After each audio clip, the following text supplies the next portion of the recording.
So kasalukuyan po andito kami ngayon sa Babasbas Beach dito po sa amin sa Camarines Norte. At yan po nakikita ninyo ay bumagsak na po ang seawall ng karagatan. Seawall po. At yan po mga nasa tabi. Ang dami pa pong crack na siguro po mga ilang sama na naman ang panahon ay babagsak na rin po yan. So malapit po siya sa tulay ng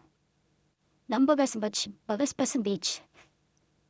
So, tingnan po natin dito. So, delikado din po itong tulay na bote ng crack.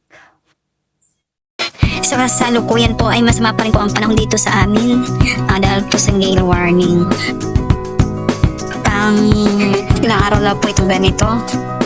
Sana na po ay umindit naman na po bukas or sa mga susunod na araw. So ito na po ang bridge o yung tulay po na malapit po dun sa bumuhong seawall. Sobrang ganda po ng lugar na ito. Gandang tanawin. Kaya nga lang nasira po yung wall.